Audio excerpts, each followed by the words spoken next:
So, have you ever played a Mega Man game? I think the cutoff for who's gonna say yes to that and who's gonna say no to that is gonna be around a birth year of 95, around there. I don't really know anyone in my age group who's ever really played a Mega Man game, or maybe they've played Mega Man X, maybe they've played like Mega Man 2, but that's about it. So, recently I decided to give Mega Man a shot. Why not?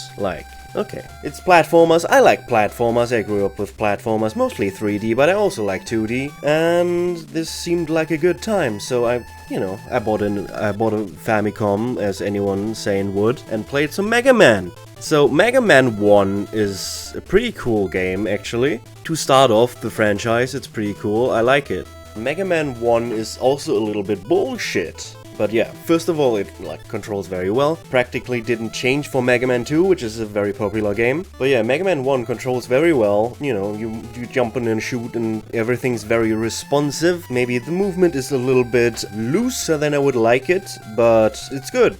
The music is kinda fun, kinda janky a little bit. It has very unique sounding theme songs for each level. There are only 6 levels in this game, which I remember that in the later games there are 8.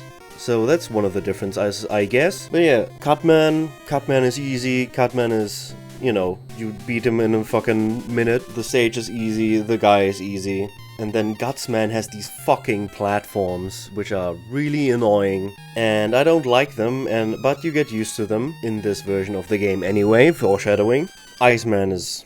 I don't like the sliding, or the reappearing platforms, or like these floaty right to lefty goey guys that seem kinda random, which isn't really in the spirit of the game, with, the not exactly memorizing, but, Mega Man is designed about very tight, fair platforming. Generally, you need quick reactions, and sometimes you need to memorize 1 or 2 things, but it's not really about memorization the way Sonic is, for example, or the way being good at Sonic is. Mega Man is about being good at it. So the better you are at Mega Man, the better you are also gonna be at playing a new Mega Man game, is what I found out later. But yeah, as far as Mega Man 1 goes, there's Bomb Man.